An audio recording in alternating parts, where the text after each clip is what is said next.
सभापति जी, पिछले 2 महीने की घटनाओं ने देश को झकझोर दिया है।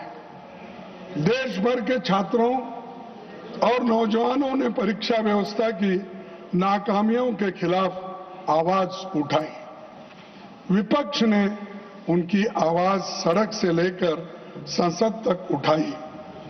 बढ़ते जनदबाव के आगे सरकार को घुटने टेकने पड़े। मैं देश के छात्रों, नौजवानों को मुबारकबाद देता हूं। उनका संघर्ष रंग लाया और सरकार को झुकना पड़ा और प्रधानमंत्री को, प्रधान को हटाना पड़ा। और इसीलिए ये युवाओं की ताकत है।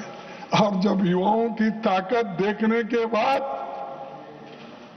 हमारे सरकार को भी ये मालूम हुआ, अरे इससे ज्यादा अगर हम कुछ खींचतान करेंगे तो धागा टूट जाएगा और हमारी कुर्सी चले जाएगी। इसीलिए डर के आखिरी में उन्होंने युवाओं का जो डिमांड था उसको माना, लेकिन उसमें यह है, उसके पीछे है कि उनकी कुर्सी बचाने के लिए भी ये काम उन्होंने किया, ना कि विद्यार्थियों के समस्याओं को समझाने के लिए, सुलझाने के लिए नहीं की। कुर्सी कैसा बचाना और इतना एजिटेशन हो रहे हैं सब कुछ। और हमारे जितेंद्र सिंह साहब भी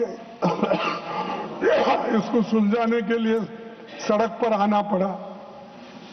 उनको भी कहना पड़ा कि नहीं नहीं ये अच्छा नहीं, वो ये, क्योंकि उनको बैठे बैठे कमेंट नहीं कर रहे।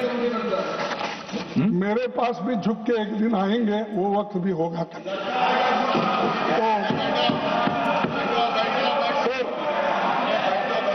प्रधानमंत्री जी, गिरिराज जी प्लीज सर, तो वो समझाने की भी कोशिश करे, आए सब बोले, लेकिन डर इसका था उनको।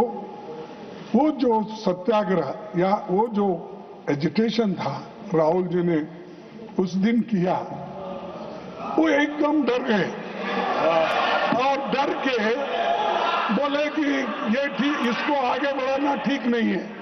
तब उन्होंने ये तय किया कि प्रधान को हटाया जाए, शिक्षा मंत्री को हटाया।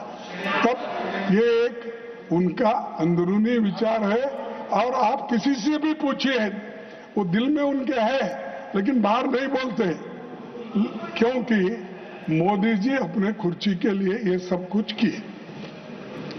ये कदम तभी उठाया जब छात्र पेपर लीक, परीक्षा की गड़बड़ियों और संस्थागत नाकामियों की बात कर रहे थे।